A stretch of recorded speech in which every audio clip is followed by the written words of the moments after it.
Hey everyone, and welcome back to Geordie Pride, Voices from the Northeast. This week we're joined by the brilliant Ceryn Rowntree, coach, medium, author and proud Northumbrian. Growing up in Cramlington, Ceryn has always felt a deep connection to the Northeast, and in this episode she shares how her spiritual path has been shaped by her family's roots and the magic woven through our region.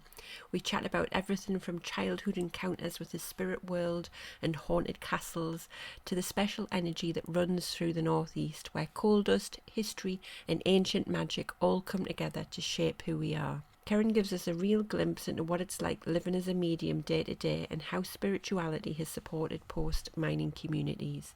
It's a conversation full of giggles and a touch of the supernatural, so pop the kettle on, get comfy and join us for a slightly spooky chat with Ceryn Rowntree.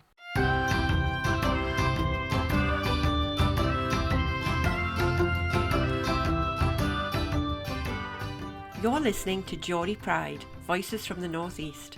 I'm Hayley, and alongside my cousin Angela, we're thrilled to bring you the stories that share the heart and soul of the northeast of England.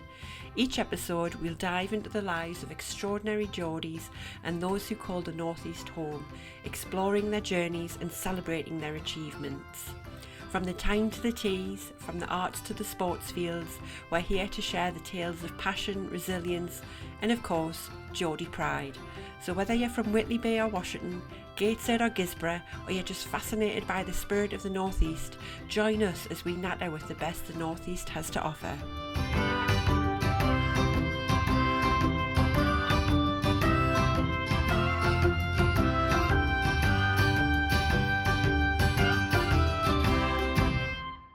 Hi Ceryn, welcome to the show. Thank you so much for joining us. Thank you so much for having me. I'm so excited to be here. I'm dead excited for this conversation. Well, looking forward to it as well. So let's dive straight in. Could you tell us a little bit about yourself and your background in the Northeast? Where are you from? So I'm Ceryn, I was just about to say. So I'm from Cramlington in Northumberland, born in Ashington, raised in Cramlington where I still live today, have lived here my whole life. Thought for a long time I would move away when I was younger, and it never happened. And now I think I sort of understand why it didn't happen, but it's all good. So no, it's not worth it. So I work as a coach. I am a medium and I'm an author. So I do all manner of weird and wonderful things. Fab. Oh, I'm excited to talk about this because this is my sort of ilk, if you like, because I'm a therapist. I'm a massage therapist in my day job, but I love anything spiritual, and Hayley does as well. So I was like really excited when I thought, oh, you're coming on. So how did you get into it? How did you get into mediumship and all of that, really? So I've always done it. It's something I've done since I was, as long as I can remember. My mum and dad tell a story about me being about 2 years old and taking us on holiday to Blackpool, and me walking along Blackpool Promenade talking to somebody nobody else could see. And all these people were walking past like, what's she doing? And my mum and dad are just going, that's just how she is. It's fine. So I've always done it. It's something that's always been really prevalent in my family. And that's how it began, really. I'm a trained counsellor, and I trained as a counsellor because I wanted to be a better medium. And I trained then as a coach because I wanted to be better at just working with people and helping people. So it all stemmed from that, which in a weird way, as I'm sure we'll get onto, is a bit of a Geordie thing to do, to be honest, the work that I do. So yeah, it's been something I've done my whole life. Is it something that you kind of like, they come to you, or a bit of both, where you've got to tell people what you see or feel or hear, or a bit of both? I want to know who this guy is. Who was this guy you saw when you were little? That's give me chills. That's an interesting one, actually. So yeah, they come to me. Now I'm a lot more boundaried with it. So now I will sort of I have rules where I'm very much like you. You don't come in my bedroom at night time. That does not happen. You don't come in the bathroom when I'm in the bathroom. That's not okay. And I don't want anybody just popping in to say hello when it's dark. Fine through the day, but not when it's dark, just because I don't need to be scared. That doesn't need to happen. No, you'd shit yourself, wouldn't you? Absolutely. But yeah, so it's almost like the doors are open, the lights are on, you can come and talk to us now. Otherwise, you're not welcome. Sometimes they will still pop in, but generally not. Yeah. But the person I used to talk to when I was little, interestingly, when I was really small, I had this imaginary friend who I used to talk to that I could see clear as day. That was a lady called Janie. And I always used to say, oh, Janie's here. I'm talking to Janie. What's Janie? Blah, blah. And it wasn't until I was about, oh God, I must have been about 14, 15, 16. And we were looking through some family photos one day, and I stumbled across a photo of my great grandma who died a long time before I was born, when she was younger. I'd never seen it before. And I picked up this photo and went, that's Janie. By that time, I'd stopped telling them I had this friend. I was like, that's Janie, who I used to talk to all the time. And it was my great grandma, whose name was Margaret Jane. Wow. So that Jane link was there. And they also went, oh, okay, now we know who Janie was. But yeah, I used to, now I talk to anybody, to be honest, who pops in from over there. But it used to be, I used to have very definite people that I would talk to quite often. So yeah. Oh. So do you think that most kids have this ability and we just lose this while growing up, but you've worked on it and kept it? Or do you think is it just something unique to certain individuals? I've always wondered that. I think we've all got it. And I don't even think it's just kids. I think in the same way, so I think we all have it. I think as kids, we tune into it a lot more naturally, and then we'll get a bit older. People tell us it's not normal. We start to think we should be scared of it, and so we'll shut it down. But I firmly believe, Hayley, that everybody can do this. I just think I liken it a little bit to singing, and bear with us there. You know how like you get some people who are brilliant singers from the off. Everybody can sing. Some people might not be very good at it, but give them a few weeks with a singing teacher, give them a bit of practice, and they will be able to at least hold a tune, at least do something. Actually, you can get somebody, as we say on TV programs all the time, you can get somebody who's really not naturally that sort of able to sing, you would think, and show them how it's done. And actually, they can be brilliant at it. I really believe we can all do this. And I think that one of my absolute passions in life is that I would just love everybody to be able to do it, because I think it just makes life feel that little bit easier when you know that you're not alone. There's definitely different realms. There's got to be, because there's more than just us here. That's my belief. And my daughter, she's got some of this. She's had it since, maybe when she was about 3, 4. The first time it ever happened, we're in the car and I was driving and we're going to soft play one day. And she was in the seat in the front, in the passenger seat, in a little car seat. That's how little she was. Yeah. And she said, Mammy, go slow. I said, I am going slow. It's only 30, Neva. It's fine. Mum, go slow. And I said, I am. Don't panic. It's fine. Mammy, slow down. So I slowed real down because her face was just in panic by this point. I thought, this is really weird. So I thought, yeah, I'll humour her. And I said, look, see, Mummy's going slow. I'm driving. And just as I got round the corner, as I slowed down to about 10 miles an hour, because she kept saying, go slow, Mammy, slower. I kept slowing down to about 10 miles an hour, if that. And there was 2 massive big horses in the road. Couldn't see them. And she said, Mammy, I did tell you. And I said, wow, how did you know that? She said, Mammy, I could see it. It was there. I saw them. They were there. And then there's been little bits and bobs, like for years. She's 13 now. And we've recently moved into a new build. And she had said, Mum, I don't like your bedroom. I said, why? She just doesn't feel right. I said, what do you mean? She says, just has a cold feeling about it. And I said, it's probably because it hasn't got the heating on. And she said, no, Mum, it's not right. It doesn't feel right. I said, oh, give over, man. She says, Mum, I'm telling you. She says, every time I go in, I can smell mustard. I said, oh, that's weird. So I went upstairs. This is like, what are you doing in the bedroom? I know. I was like, mustard? She says, yeah, now I can smell mustard. There's something not right.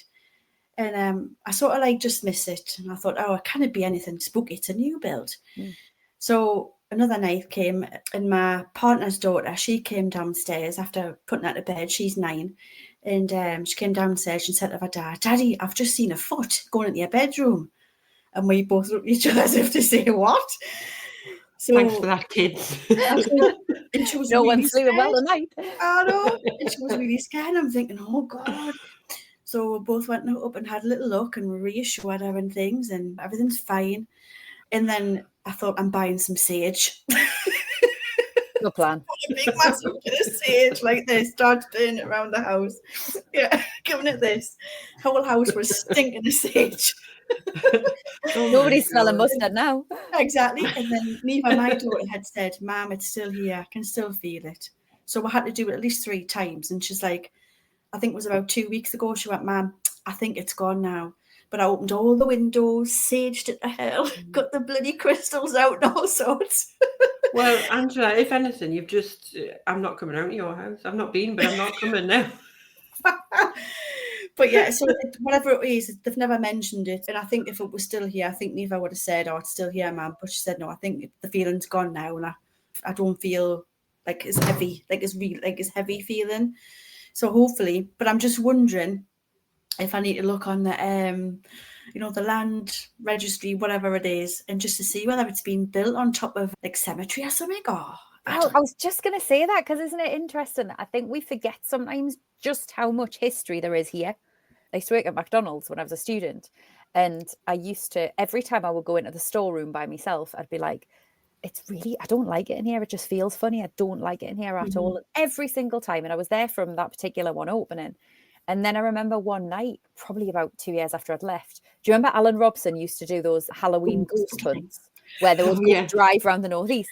And they got to the Moor Farm where I used to work. I shouldn't say that, should I? In case McDonald's is going to be put off by us telling people they're haunted. Oh, well, you think I can see ghosts? It might boost tourism. You never know. And I remember instead, this area around where there is now a McDonald's and a pub and all the rest of it, it was known for, there was a big battle. One of the sort of battles on the borders was right there.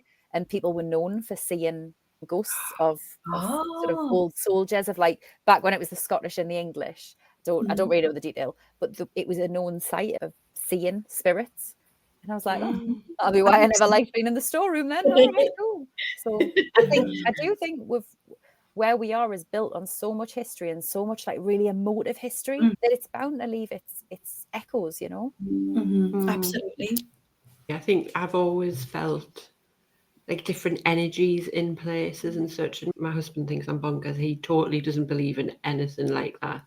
He's very there's no ghosts and all these different energies and stuff. He's very much on that space, which is fine, which is fair enough. But I'm like the opposite. I do believe in stuff like that, and I feel things. Like when we moved down here, because I live in West Yorkshire now, Ceryn, and I'm from Asherton, but we were looking at houses, and there was just a few. I was like, no. He's like, why? It feels awful, Pete. I said, I can't live in this place. I can feel the energy. It's just not right. And I had lots of experiences in the house where I grew up as well, which I'll not bore you with, but I've always believed that there's something in past us. And I think as well, like both me and Angela's lost both her parents. I've lost my mum. I think it's just nice to have that reassurance that there is something there, isn't it? And just, I don't know whether that's what kind of makes it stick with me a little bit more, just for that reassurance and that belief that there is something and that they're waiting for you and there's something afterwards. But do you feel as though, has there been kind of anything in your life that's fueled you to continue to believe in it or anything like that? Just loads of things. It's one of those things that, as I say, my family have always believed in it, and it's always been quite a big thing. I only realised that it was weird for a family to be so open to spiritual stuff when I was in my 20s, and I would tell my friends and they go, no, my family doesn't do this. No, my family doesn't talk about this. Oh, really? But apparently it was spiritualism as a movement, which is kind of where I sort of started training, was through spiritualist churches. And that was very big in mining communities, which makes total sense, right? Because you had pit collapses every month somewhere in the northeast. So you're losing your husbands, your sons, your brothers, I already said sons, your husbands, your sons, your brothers, all of those people. You're losing them down the pit. You're going to want to stay in contact with them. You're going to want that sense that there's something else. So, of course, in those most dangerous times, in those most dangerous places, we would connect with them. And I think for me, oh God, I've had loads of them. I could talk about it forever. But I think one of my favourite ones personally, I mean, I always remember about 2-3 years after my nana died, I had a really vivid dream where I saw her and she gave me this symbol and said, this means patience and faith. That's what you need to learn in life. You need to get it tattooed on the back of your neck. And I woke up the next morning, I can't draw for toffee, but I had a vision in my mind of what this symbol was. So I went and Google imaged patience, faith symbol. And after about 5 pages, I came across this Japanese symbol that was exactly what I'd seen in my brain when I woke up. And I carried it around for about 3 years because I wanted to get it checked it was before. Now I probably wouldn't get a Japanese symbol tattooed, but we're talking, 20 years ago. And I carried it around because I wanted to get somebody who was a native Japanese speaker to just check it and make sure that's what it said. Right. Okay. Yeah, I didn't want it to be anything dodgy. And sure enough, they were like, yeah, that's what it is. And I had, God, years later, I worked with a guy who passed away very suddenly, very young, very suddenly. He was a friend of mine. I used to go out with him and one thing and another. And a few days after he passed away, I was sat at home one day and I could just see him clear as anything in my mind's eye. And I could see him pouring a pint of beer into a shoe and drinking this pint of beer out the shoe. And I was like, what's happening? And I'd gone into work a few days later and I'd bumped into a friend of his and we were talking about it. And he said to us, I know what you do outside of work. At the time I was working in an office in Jesmond. I know what you do outside of work. Is there anything that you've got? Can you tell us anything? Is he okay? And I said, funny story, actually. I saw this. Here's what I saw the other day. And he's every bit of colour drained out of his face. And we went on a stag do a couple of years ago and we were drinking pints out of a shoe. Exactly as you described. That's one of the things we did. I was like, I've never heard that. And I think for me, I don't think anybody should just believe it outright. I'm a firm proponent in, as you say with your husband, Hayley, until you get your own proof. Absolutely. Like, I'm not suggesting anybody should listen to me and go, that's it, I believe. That's not what I'm here to do. But I think it's just about being open-minded. And for me, I've had enough little bits of open-mindedness over the years. I remember when I was about 18 going to a spiritualist church with my dad, and this man came to him. It was about 6 months after my nana, his mother-in-law, had passed away. And this person came to him and said, I've got a woman here and she's holding out a great big chocolate cake, but she's saying, you're not allowed any of this. It's just because she wants to tell you whatever the message was with the chocolate cake. My dad used to get really bad migraines when he ate chocolate. And my nana used to bake these beautiful chocolate cakes and would always be like, but you can't have any. And so it's those tiny little things that you just think, that means nothing to anybody. And you could never have guessed it. You could never have predicted it. And yet there it is, are the things that make me go, that have always over time made me go, all right, I believe it. Okay, I believe this. And I believe what I'm getting as well, because it's the hardest thing in the world to kind of see things that nobody else can see and then be like, yep, I'm confident enough to stand up in front of a room full of people and say, this is fact. You've got to just get those little bits of proof and trust them as they come almost. Have you had any readings that you thought, come away from it and thought, wow, bloody hell, I am good at this? Something that's just amazing. There's two or three recent ones that I can think of. And one of them is a friend of mine I'm just trying to decide how I can say this without giving too much away, because obviously it's a bit confidential, but a friend of mine lost a family member during COVID and I didn't know either of them at that point in time. And I gave them a reading a few years later. That was it. And said, look, the lady that you lost is here with me. And she wants me to say, I think you're away somewhere this weekend. She wants me to say, just look out for her. She's going to be looking down on you. Please look out for her. And he was away that weekend. As it turned out, he was away with his wife. And he came home and watched the reading, because I do them via video. So he came home and watched the reading on the Monday when he got back and messaged me and said, you're not going to believe this. We turned the city we were in. We were walking along. We had no idea this was there. We turned a corner and here there was a memorial to people who had died during COVID in the particular way she did. And her face was right there on the wall, actually looking down at us from the wall. It was, yeah, absolutely right. She was there looking down on us. This wasn't a sort of, oh, she's with you. She was looking at us. And I was like, it's like I say, it's the things where you just go, there's sometimes I'll see it and I'll go, I have absolutely no idea. I have a friend who I'd done a reading for at the start of last year and she was away. I can't remember where she'd gone because she travels a lot, but she'd gone somewhere. And I can't remember exactly the detail of it, but in her reading, I described this building to her and said, and when you look under the building, here's what you're going to see. And here it turned out the building, I had no idea where it was.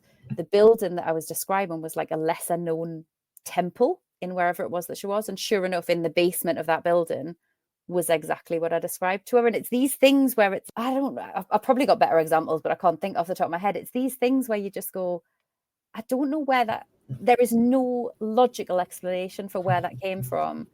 It's that quote, isn't it? When you've ruled out all of the possible things, it must be something impossible.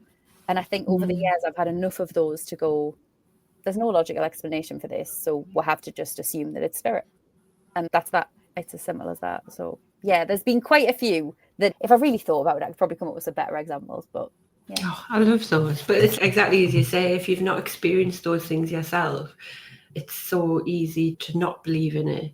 Mm-hmm. And then if you've only had a couple of experiences and you can perhaps connect them to something like, oh, it must have been that. And then you can park it. But if it's consistent and you're seeing it every single day, and like you said, it's definitely leaning and opening up different possibilities. Like, I'm curious, how do you see things you talked about before, like in your mind's eye? Is it something that, do they appear in front of you? Is it something that you just feel? Is it like a presence? Do they talk to you in your head? Like, I've got no idea, and I know that different people do things differently and just present themselves differently. How does it work for you? I'm very curious. So as you say, everybody does it differently, and there are different psychic senses or spiritual senses that are, some people hear more strongly, some people see more strongly, some people smell more strongly, all of those different senses. For me, I do hear and I do see. I think, again, all of them I have a little bit, but they're the ones that are strongest.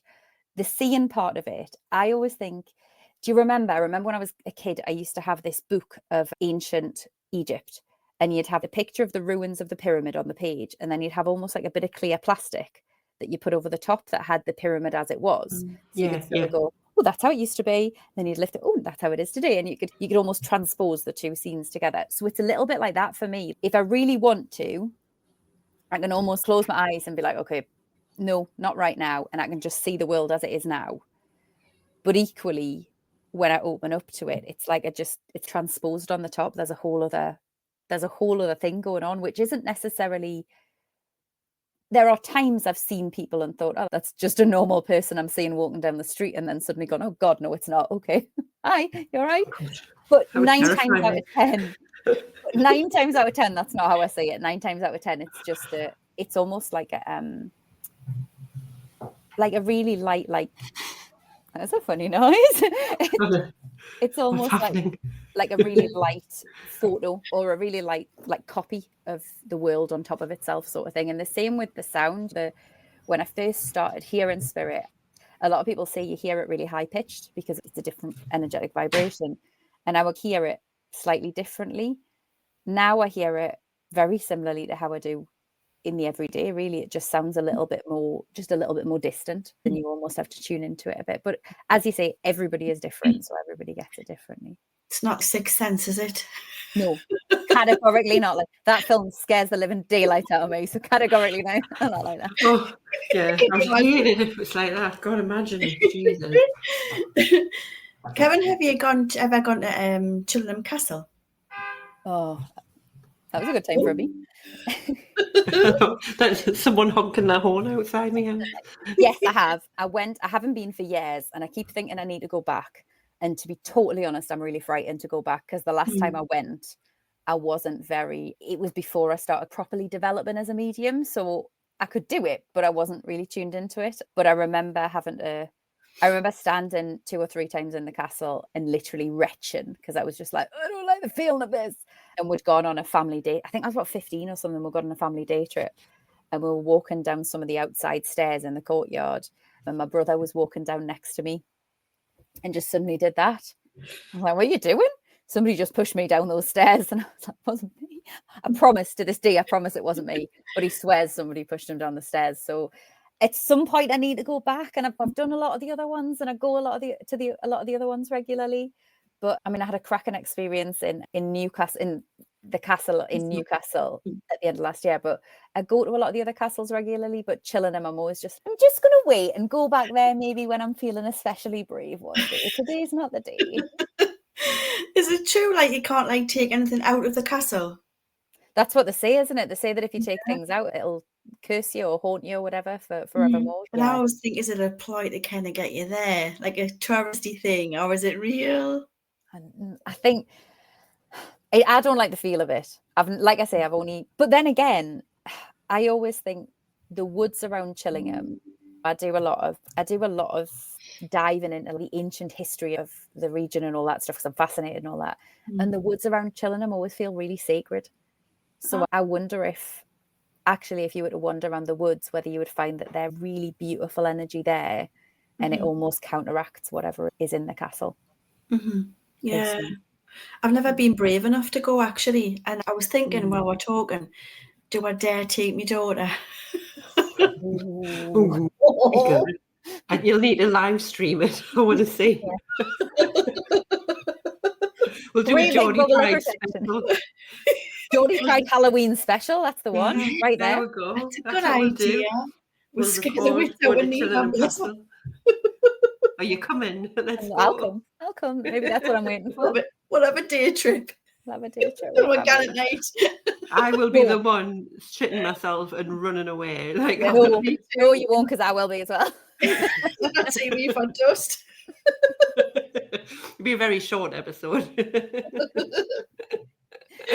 Are we allowed to ask what happened at Newcastle Castle? I mentioned that. Yeah, so I went to Newcastle Castle at the end. I've never been before, and I just happened to be in that part of town. I had about an hour to kill, and I was like, oh, sorry, I'll go to the castle. Like, why not? And I'd gone in, all fine, all lovely. I remember when I was younger having some really terrifying experiences in the toilet of the pub across the road that was like, it was in the basement of the pub. And 2 or 3 times I was in there and was like, there's a man in here and I don't like it. He's not very nice. And I remember at that point telling my dad at one point, and he said, hold on, I've got a ghost book that mentions that pub. Let's have a look. Oh yeah, there's supposed to be a monk in there or something. So I've always been a bit like, exactly. I've always been a bit like, I don't know if I want to go in the castle. And I was having a brave day, so I thought I'll go in. And it was lovely. Lots of it was so lovely. There was so much. You could feel a lot of excitement, a lot of pride actually in the area, and a lot of pride in the building and all that stuff. And then I got to this one particular room, and I've never been there before, so I didn't know what it was. But I walked into this room and immediately was like, I'm not meant to be here. Immediately just, I'm not meant to be here. And I thought, I'm going to keep going. I know I'm protected. I'm fine. And I walked a little bit further into the room. And as I got into the room, I'd had the jacket I was wearing had a pin badge on it that said feminist witch. And I'm stood there, and all of a sudden something just went ping on the floor. And I was like, I'm the only person there. What on earth's happening? And I looked down and here the pin badge is lying on the floor. Now, there is no way that pin badge I'd only put it on a couple of days before, but I'd worn the jacket. I know it was properly fastened. And I tried to, when I got home later, I tried to recreate it.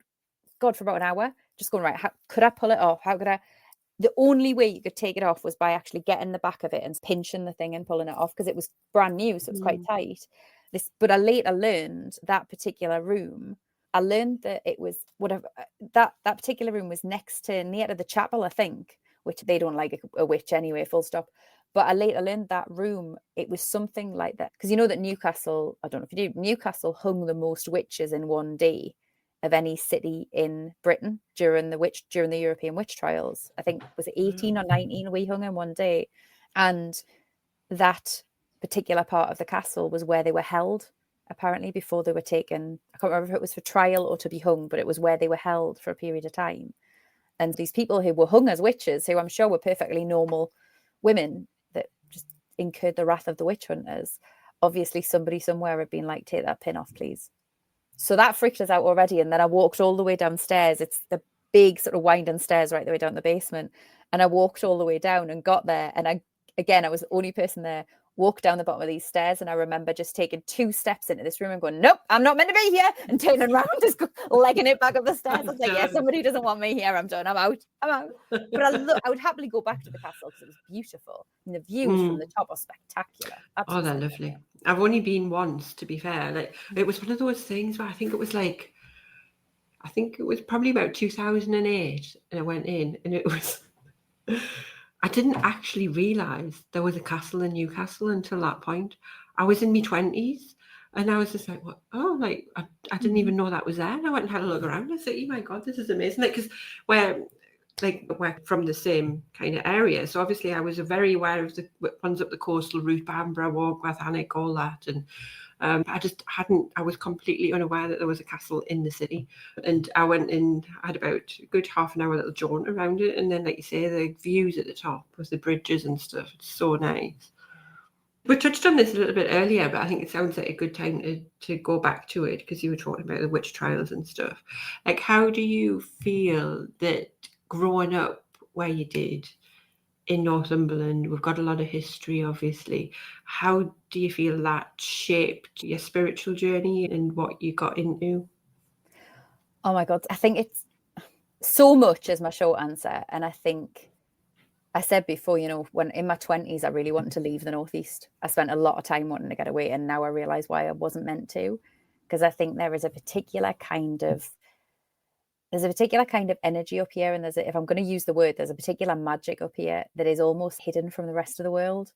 It's as though the rest of the world don't even realize how special this part of the world is. And when you look at the history we have here, and when you look at and not just the battles and all of that stuff, but what we have created here and what we still create from this part of the world, there's just this richness here that I think whatever it is that you do, you tap into that richness, you feel that richness. But for me, tapping into the energetics of it, I always think if I ever was in a position where I was going to write an autobiography, I'd call it Blood and Coal, because I think actually part of the beauty of being from here is we'll have this coal dust in our blood, right? And I promise I'm going to come back to answering your question. There's a reason for this. If you think about that coal, the coal that I don't know about you guys, both of my granddads worked down the mines, their dads worked down the mines, all of that stuff. And what is that coal? It's these ancient trees. Like our part of the world has just it's just holds so much. And at the risk of going really woo, I think part of what drives me with what I do is being able to sit in all of that history and all of that energy and all of that beautiful earth that is so full of this ancient stuff, and go, all right, what is it that we've got to tell the world here? What is it that we've been hiding from the world up here? And I think that's a big part of it, in a very practical sense. As I say, I think spiritualism was such a big part of mining communities, and I think that's what led me to get into that's what led my family to get into mediumship, which is what then led me into it. In terms of the witchcraft element, which is something that I do, I think that if I look at the way my granddads worked with the earth, not just as coal miners, but as gardeners and as sort of almost like men that just worked, got their fingers dirty every day, that the women in northeastern communities, my grandma and my great grandma and all of those people who would sit around kitchen tables drinking tea and figuring out problems, that's what I do when I'm coaching and when I'm counseling. That's what I do. I don't think the work that I do is any different from the work that my ancestors did, to be honest. I think it's just that we've made it something weird now, and we've made it something a little bit woo-woo. I think you are right. Like both me and Angela have got a deep history with the mining. I mean, we're from Ashton.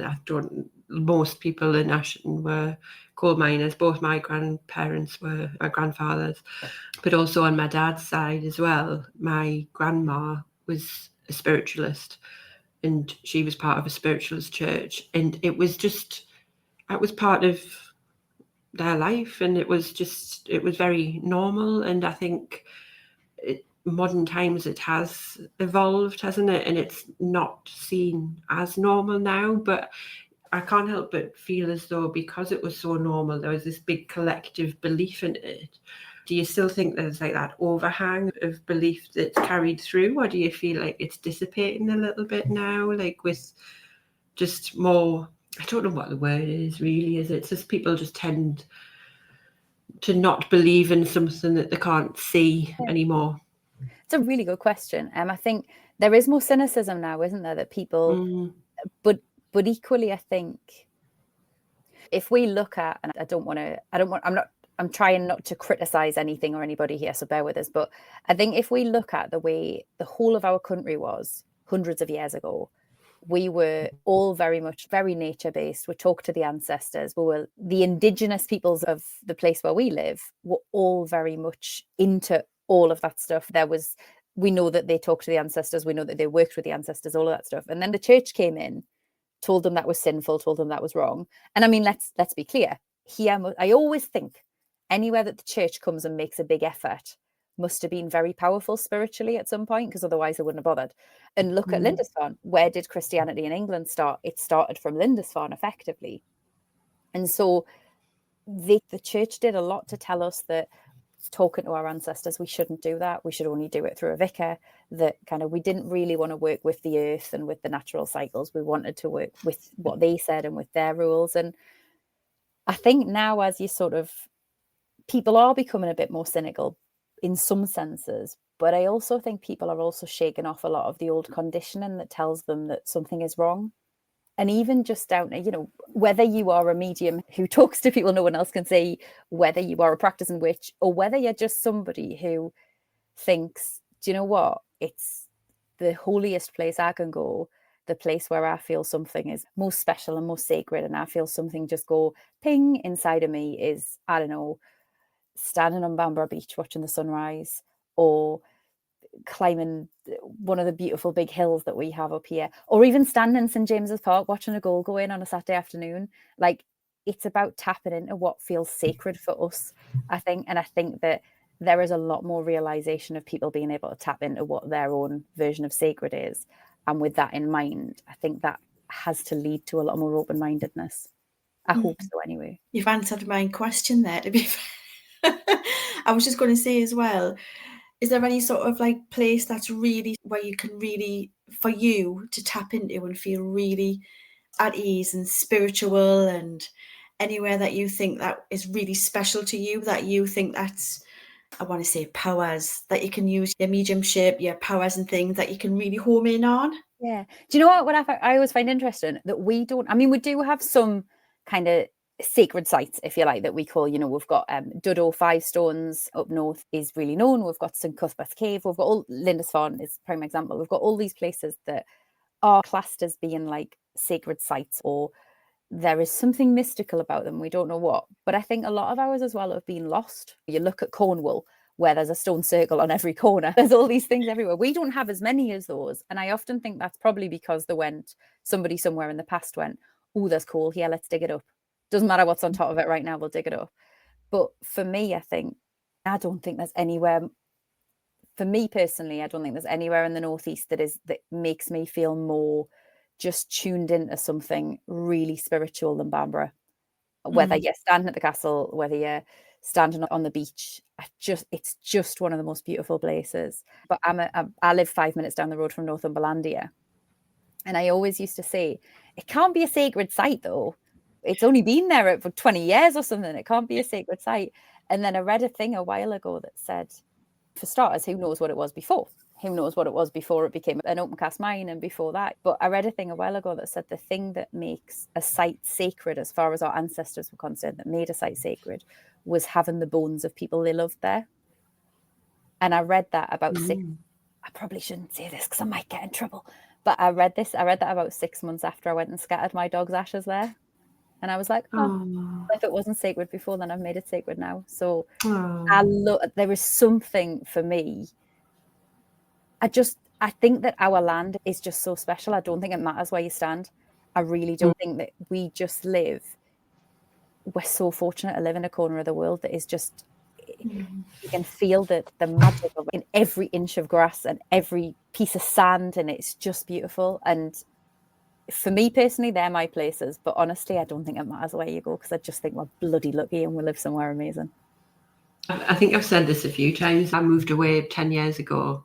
So that's what I was saying when you were talking about moving. I was like, don't do it, because I just want to be home now. And it's every time we go home, I feel it. And I know you could say it's just the feeling of home, but it just feels so special to us. And like, I get out the car, I can smell the sea air. It just feels wonderful. And it's like I say, I feel like I feel energies and stuff. And as soon as I get past that barrier and it says you are in Northumberland, I'm like, brilliant. I automatically relax. It's just got such a calm and essence and feeling about coming home and feeling that type of energy it's around, and it's so special to me. And one day I'm hoping we'll be back, but we'll see. But actually, Angela, I was going to say, you mentioned Bamburgh Castle. Yeah. I think our family's got a connection to Bamburgh Castle. It's just reminded me. It's one of those things where I'm going to get it wrong, but Kelly my sister, she done the family tree, and there was something along the lines, probably maybe about, I'm not even going to guess the timeline because I'll be completely wrong and embarrass myself, but there was someone in our family had an affair with the man of the house at Bamburgh Castle. So there's an illegitimate child in our timeline that's linked to Bamburgh Castle. Wow. So we should go to Bamburgh Castle and find out about our family, Angela. We need to do a live there, don't we? Yeah. That in Chillingham. God. And we'll take Ceryn and she can We'll channel take- it through. No, channel it. Wow, that's exciting. But yeah, I thought, I was like, because I was saying to my sister, but does this mean I'm part of royalty? Who lived in Bamburgh Castle? I want to know. Northumberland royalty, that's right. I wonder if that's why I like it there. I love it there.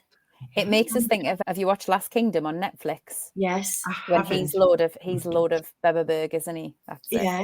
That's now what I'm visualising. That he's great. Yeah. How many times granted? It's in my blood, Angela. It is, isn't it? It's got some good.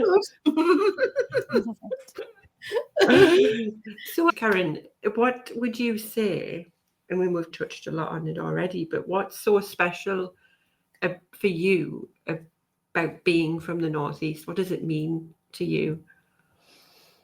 Do you know, I was just going to answer and say absolutely everything. Do you know what? I was thinking about this.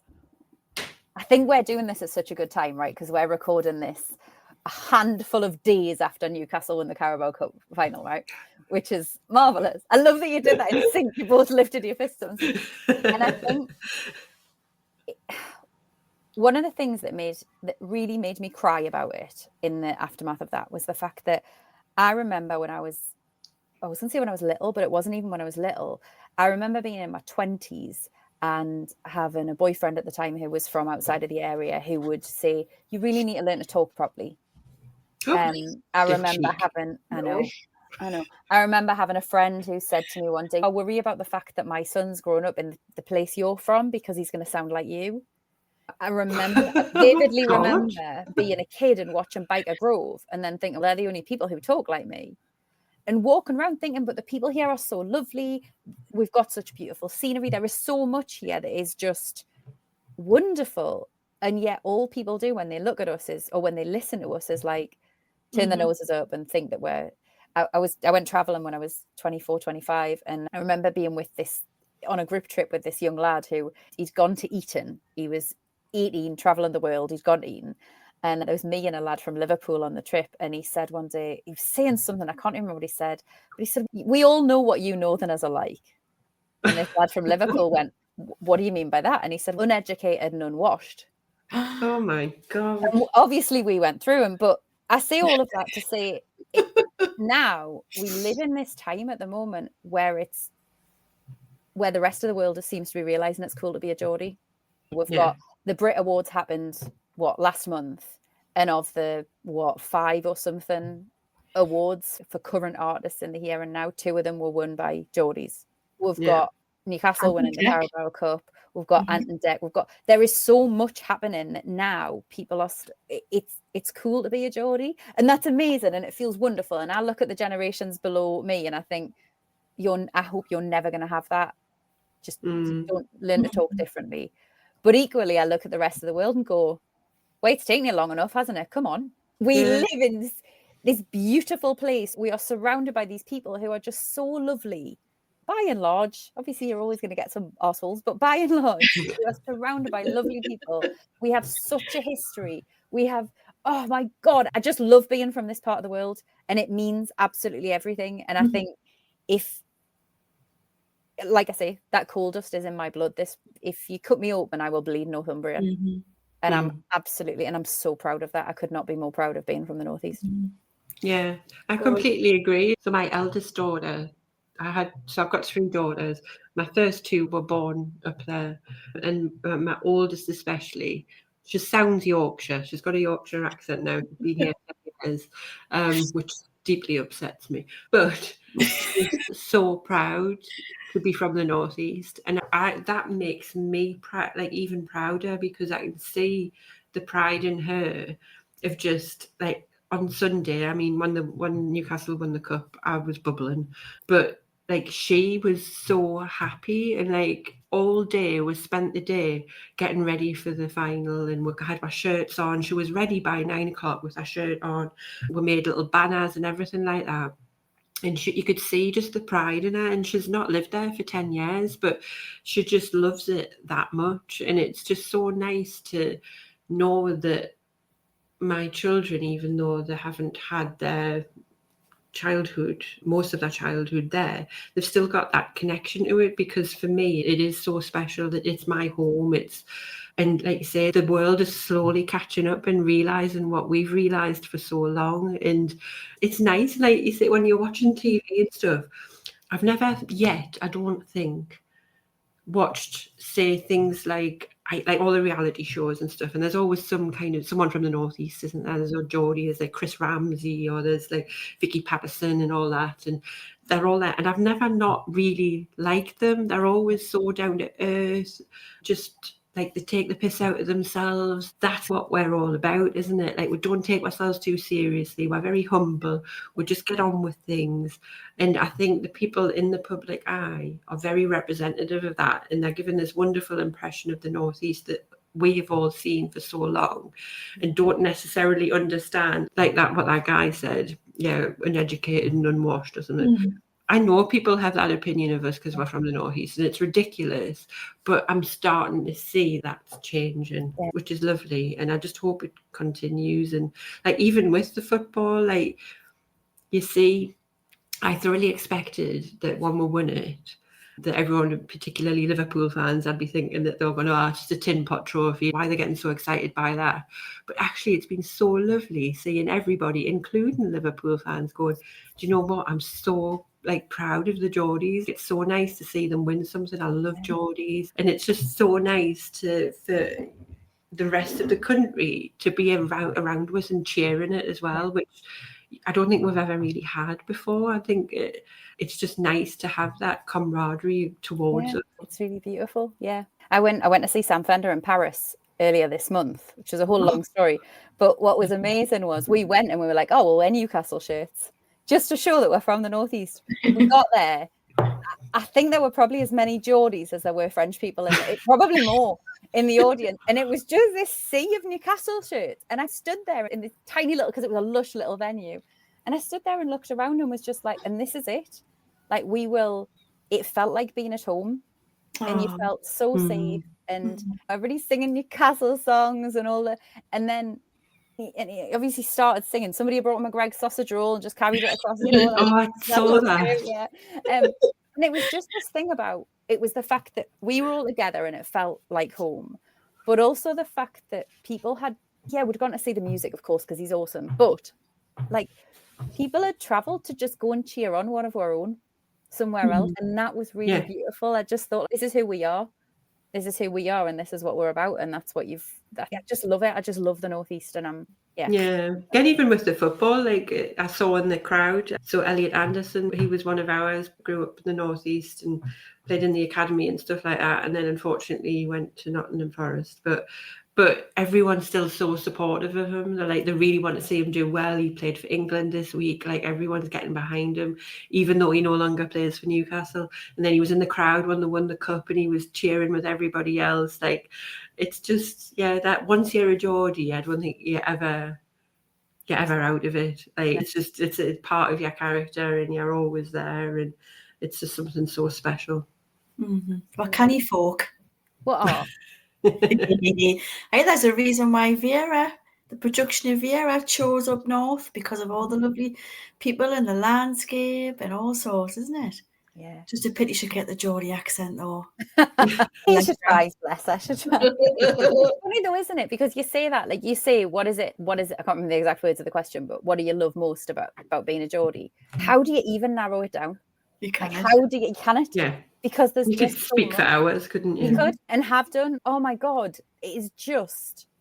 I just think it's such a privilege to be from up here. They can tell us all they want about how unprivileged the Northeast is, and I don't want to diminish that at all, because we've got our struggles and we're so often shit on and all of those things. Don't get us wrong, but I cannot drive up the coast of this place. I cannot walk around Newcastle and talk to the people on the streets and think for a second that we haven't got some bloody good life living up here, because we're the best kept secret in the country, if not the world, I think. Definitely. Yeah, I completely agree. So that leads nicely into my question of, if you had to put Geordie Pride into words, and if I can, let's see if we can even get it into 3 words. If you could get Geordie Pride into 3 words, What would those 3 words be? That's going to be like, I know you've just said we could talk hours on it, but I'm going to push you for 3 words. Oh God, you might have to pause recording while I take 20 minutes to think of an answer. We'll edit the silence while you think. Put some music in where I went da, da, da, da, da, da. Elevator tune. Oh my God. It's just, my heart's just full of home. That's it. Like, heart full of home. That's 4 words, but still, I think it does. Yeah, we'll ignore the of. Yeah. Thanks. Heart full of home. I like that. Oh, That's I like that. lovely. Yeah. If somebody, going back to your spirituality and things like that, and if there's somebody out there, well, listeners, who want to pursue that, that feel like they've got that kind of feeling about themselves, or they've got that sort of power, shall you say, what would be a good advice to give them to start it off? I mean, there are so many ways to do it, especially nowadays, there's stacks of them. But the way I did it, even outside of, I was really fortunate that my family was so into it, they kind of helped. I just used to go to spiritualist churches, find a spiritualist church, because there are stacks that feels good, and get yourself along to their open circles, get yourself along to their development classes if they run them, and just let yourself dabble. That's not the only way to do it, but that's certainly the way I did it. It would probably be remiss if I didn't plug the fact that I've got a book about working with mediumship that's all about starting to develop your mediumship skills. I think give that a check. But yeah, that's the way I did it, was just potter along to a local spiritualist church and just find one that feels good and keep going. Yeah, I think I might introduce my daughter to that actually and see what comes of it, if she wants to do it. Should we go into the quick fire, Angela? Yes. Can you guys see me? Because I feel as if you are sitting in the pitch black. I can see your glasses glowing, and then that's put the light on. Go on, put the light on so we can see if we can see you. For those on the podcast are just wondering what the hell's going on. Better. Oh, that's Yeah, better. I see your beautiful face. We can. Right. Yes, now I can see me questions. Right, do you want to start, Angela? Yeah. Let's have a little look. Oh, I like this one. What's your favourite Geordie saying or word? Shy Ben's getting out. I have it written actually that twice up there on the wall. Shy Ben's getting out. Love it. Yep. I just love the phrase in general because of if I say that to my girls, I just like, what the hell are you saying? But I love the premise of it as well. It's so true. Like, you might have to say it. You might have to say it in a Yorkshire accent, Hayley. They might understand it. Yeah. I wouldn't even know how to do that. I'll get Annabelle to say it, and then I'll copy her, and then I'll still get it wrong. I'll just offend all the Yorkshire folk. Oh dear. Oh, this is a controversial one. Ant or deck? Oh my God, that is controversial. You would ask me when I was about 17, I would have said deck. When he had the curtains, it would have been deck. But then when I was about, this is not a quick fire answer, ladies. When I was about 16, I went to a record signing back when Ant and Deck were PJ and Duncan, aka. I went to a record signing, and I remember I had a t-shirt on with Little Miss Sunshine on the fact. And I walked up to the counter, and Ant went, "Hello, Little Miss Sunshine. How lovely to see you." And Ant, ever since then, 100%. Did you get him to sign your shirt though?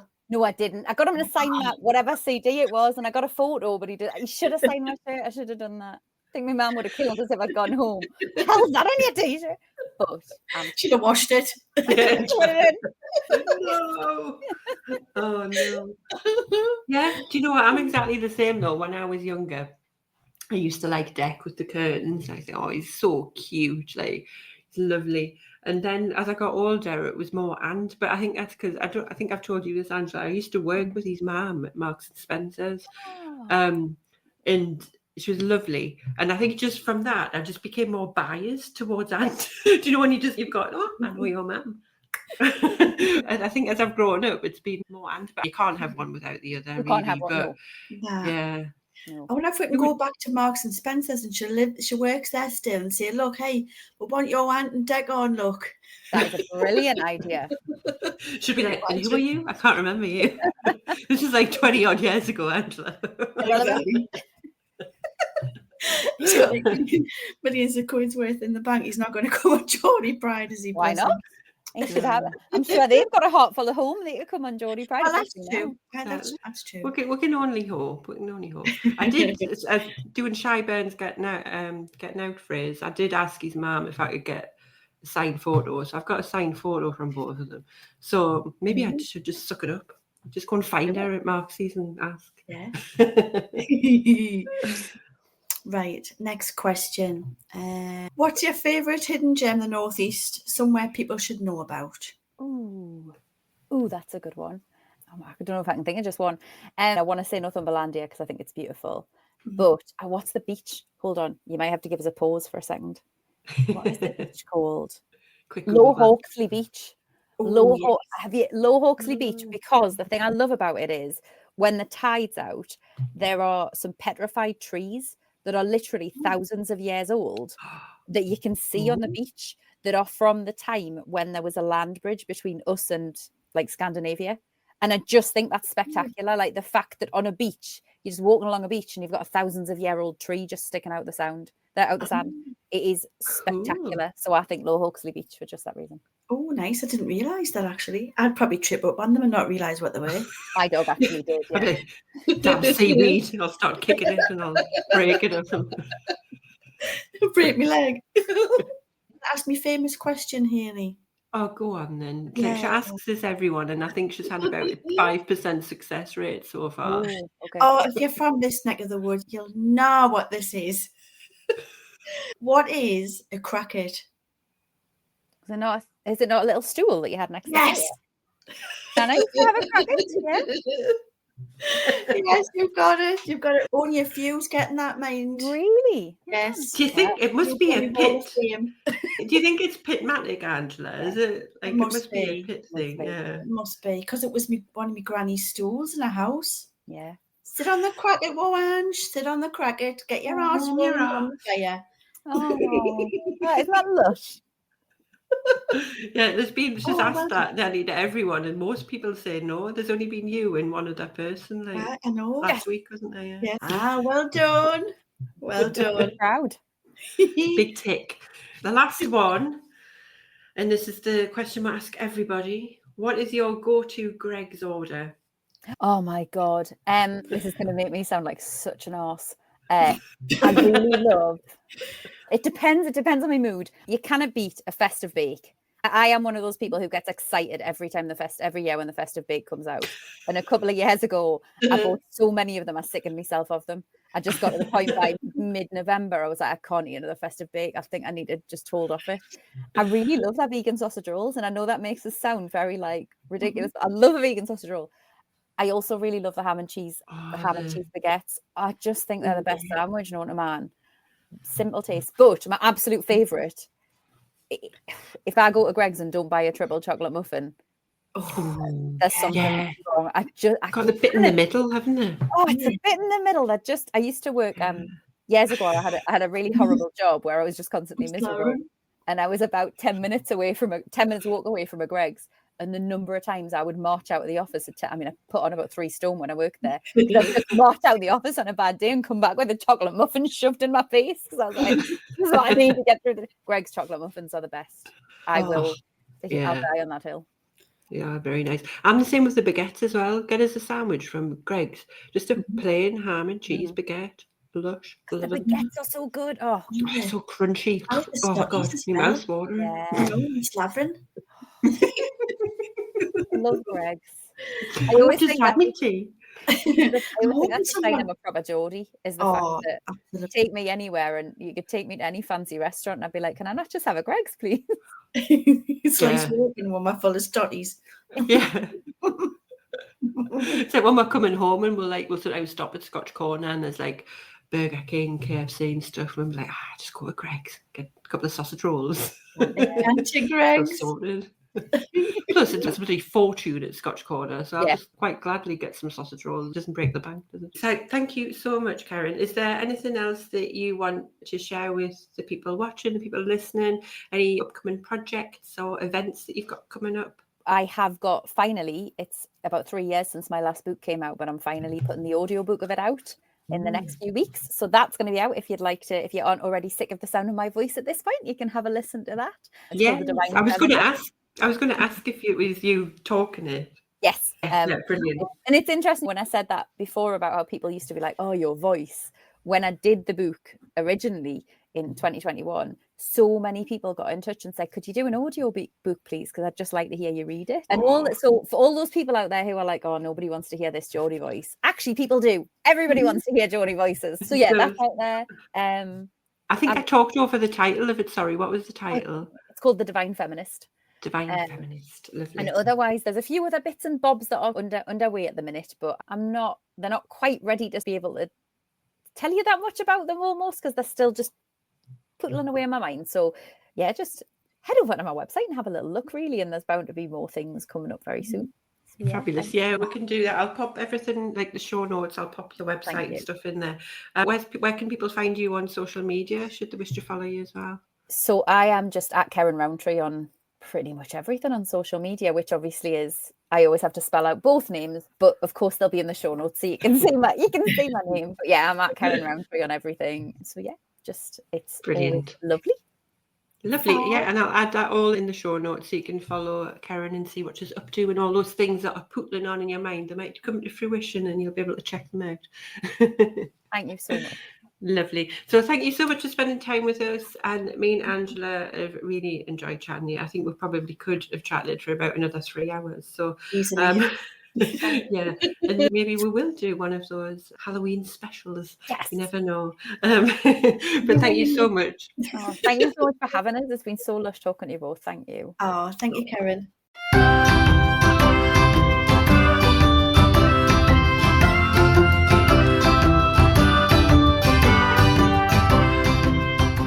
Thanks so much for listening. If you've enjoyed this episode and you'd like to help support Geordie Pride further, then don't forget to subscribe, share it with others, post about it on social media, or leave a rating and review. To catch all the latest from us, you can follow us on Instagram at Geordie Pride. Until next time, keep that Geordie Pride shining bright.